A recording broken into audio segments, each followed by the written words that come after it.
mais qu'il arrive à avancer à une vitesse que l'on ne peut égaler. Il a des années-lumière devant nous. Alors, salut les amis, j'espère que vous allez bien. Nous sommes là encore pour une nouvelle vidéo. Ici, c'est Général Kami Makosso. Il y a un Guinéen qui lui a posé certaines questions qui l'a vraiment fait pleurer. Chers amis, je vous invite à regarder la vidéo du début jusqu'à la fin et attentivement pour bien comprendre ce qui s'est passé. Général Kami Makosso même a pleuré en live. Ça fait vraiment, c'est bizarre, c'est bizarre. Regardez la vidéo et on se capte dans les commentaires les amis. On est ensemble. Ciao. Bonjour. Alors, question. Je vais aller droit au but. Combien de stades le président Alassane Dramane Ouattara a-t-il fait en Côte d'Ivoire? Le stade de Mimpe, le stade de Yamoussoukro, le stade de Korogo, le stade de San Pedro et la rénovation du stade d'Abidjan Plateau et celui de Boaké. Voilà, donc 5. Donc 4 stades construits. 4 stades construits et puis 2 stades rénovés. C'est ça, c'est le bon chiffre. Combien d'hôpitaux votre président? Ça, je n'ai pas les chiffres ici en tête. Ça, je n'ai pas les chiffres en tête ici. Mais vous devez savoir déjà qu'à tous les 5 km d'une ville ou d'une population, un hôpital a été construit. Tous les 5 km.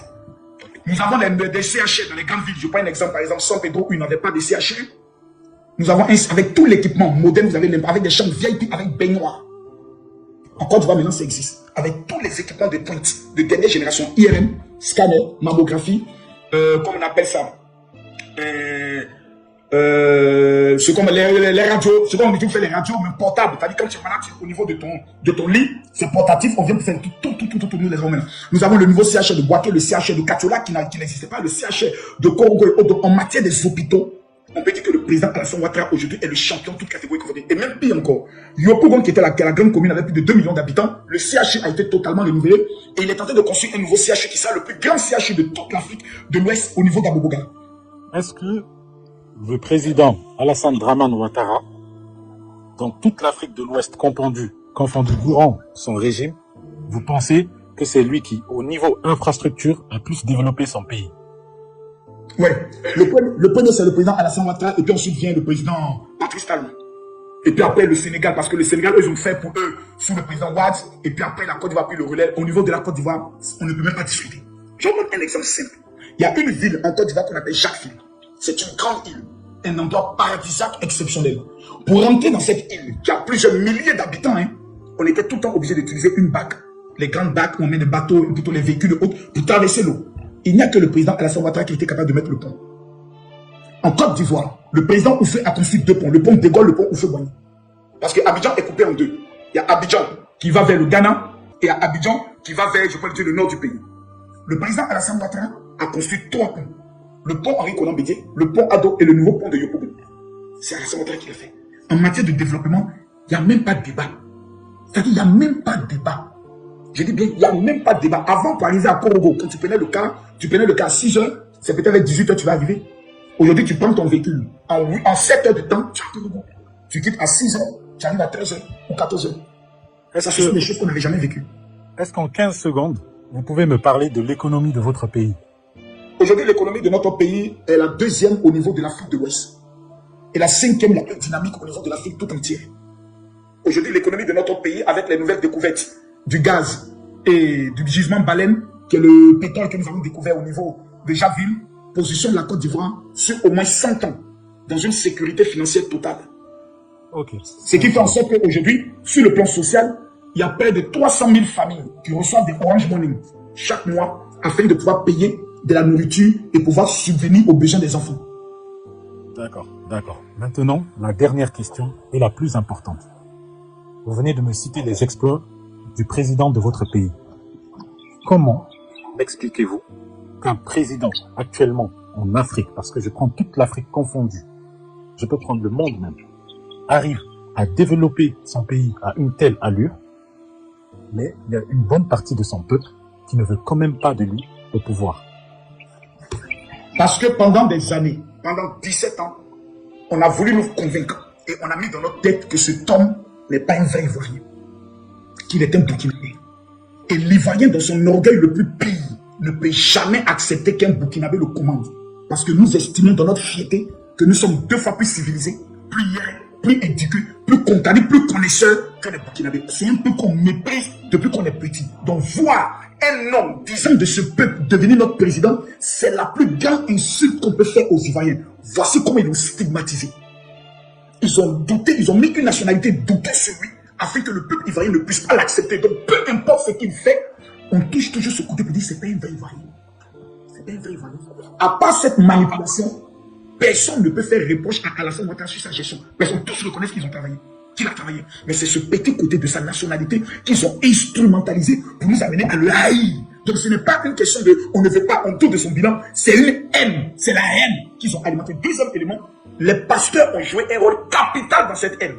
Nous avons été payés pour convaincre nos peuples que le président Alassane Ouattara était l'envoyé du diable pour détruire la Côte d'Ivoire et islamiser la Côte d'Ivoire. Quand vous mettez ces jeunes de haine dans la tête et dans le cœur d'un peuple, ça devient difficile de l'enlever. C'est pour ça qu'il faut des hommes comme nous, qui sont chrétiens et qui avons combattu ce homme, qui avons un aura pour expliquer aux Ivoiriens que nous avons fait fausse route. Et si nous persistons dedans, Dieu va nous le dire. Ok. Est-ce que vous m'autorisez à donner un message au peuple ivoirien avant de descendre de votre panel? Allez-y. Alors, je m'adresse au peuple ivoirien. Moi, personnellement, je suis guinéen. De Conakry, je ne fais pas d'ingérence. Je ne rentre pas dans la politique interne d'un pays. Je veux juste vous dire un truc qui est vrai. Je vous parle sincèrement avec un cœur blanc. Nous, Guinée, Mali, Sénégal, Burkina Faso et tous les pays qui vous entourent.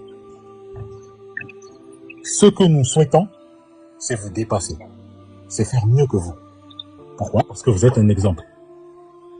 Si vous vous mettez des bâtons dans les roues, c'est dommage parce que il y a des meurtres, etc. Les pertes en vie humaine sont dommages, mais ça fait l'affaire de qui? De ceux qui vont vous dépasser. Moi, j'aime beaucoup la Côte d'Ivoire, mais je serais heureux de voir mon pays dépasser la Côte d'Ivoire. Je serais heureux de me taper la poitrine devant un ami ivoirien, parce que j'ai étudié avec beaucoup d'Ivoiriens, me taper la poitrine devant eux et vous traiter d'incapable, vous dire que vous étiez un exemple pour nous. Aujourd'hui, nous sommes un exemple pour vous. Donnez-vous la main. Maintenez votre président parce que ce qu'il est en train de faire pour vous, c'est nous, aujourd'hui, une raison pour nous, pour tirer les oreilles de nos présidents et leur dire, regardez, monsieur Alassane Dramane Ouattara, il n'a rien de meilleur que nous. Il n'a absolument rien de meilleur que nous et il arrive à faire mieux que nous. D'où la Côte d'Ivoire est plus riche que la Guinée. D'où la Côte d'Ivoire a des terres plus riches que la Guinée. Nous avons des terres beaucoup plus fructifieuses que celles de la Côte d'Ivoire. Comment se fait-il que ce monsieur arrive, on dit qu'il a 85 ans, 90 ans, je ne sais combien, mais qu'il arrive à avancer à une vitesse que l'on ne peut égaler. Il a des années-lumière devant nous. Ce que l'on doit faire, peuple africain, c'est regarder ceux qui sont en train d'avancer, prendre des exemples sur ces personnes et avancer dans ce sens, plutôt que de nous entre-déchirer.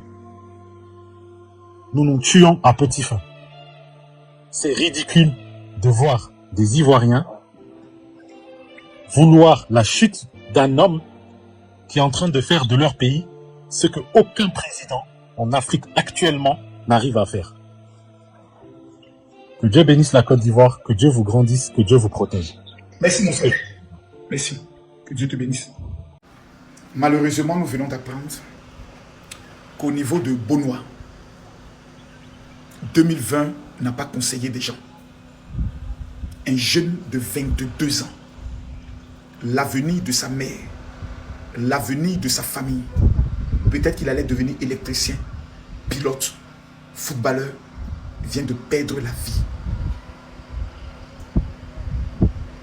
par la faute de Pulchéry Balé, Soulé de Paris, Oxymore, Johnny Pacheco et la guêpe, qui ont pris la décision de mentir aux jeunes de Côte d'Ivoire en leur faisant croire qu'ils peuvent libérer la Côte d'Ivoire, un pays déjà libéré, deuxième puissance économique de l'Afrique de l'Ouest, quatrième puissance économique croissante de l'Afrique, grâce au président Alassane Ouattara. Notre objectif, c'était 0 mort. Aujourd'hui, il y a des hommes tapis dans l'ombre qui circulent en 4x4 et qui profitent des manifestations pour tirer sur des jeunes, pour faire croire que c'est la police qui est en train de les tuer. On vous a demandé de ne pas organiser de marche.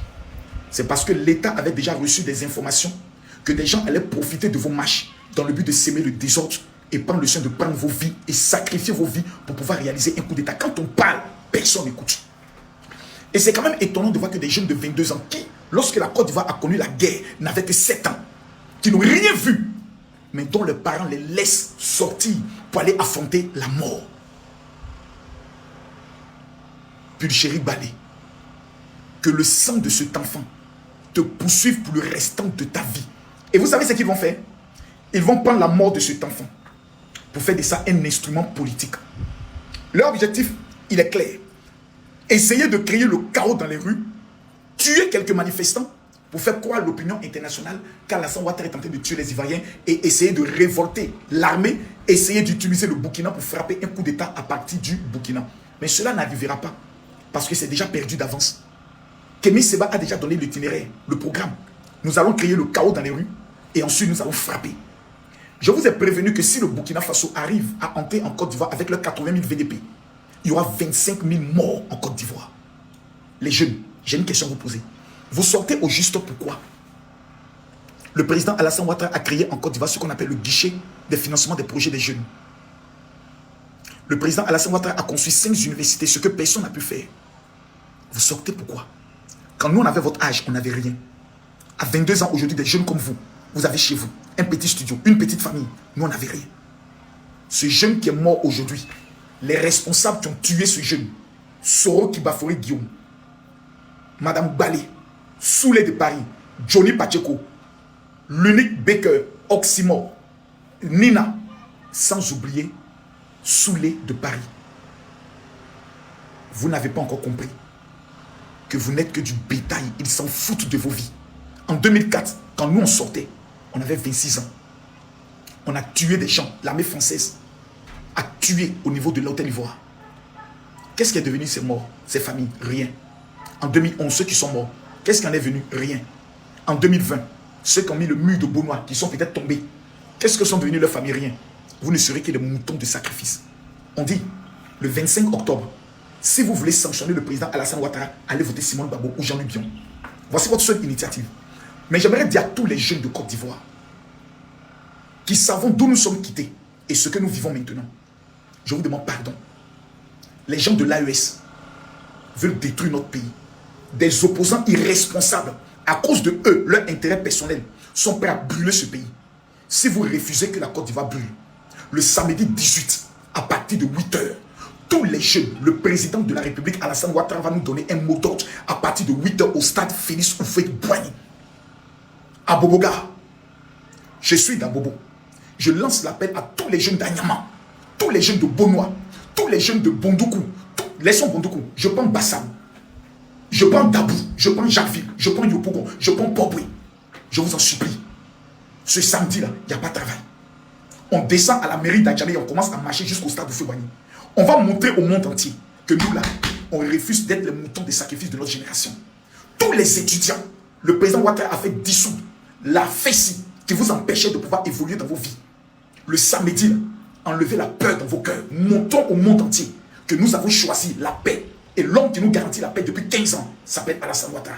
Que Dieu vous bénisse. Voilà les amis, c'était tout pour cette vidéo. Qu'en pensez-vous de cette vidéo que vous venez de regarder? Surtout là où il a pleuré. Partagez avec nous dans les commentaires ce que vous en pensez. Likez la vidéo également. Abonnez-vous et activez la cloche de notification pour que une autre fois que nous allons publier une autre vidéo, vous soyez informés le plus rapidement possible. Ciao, on est ensemble.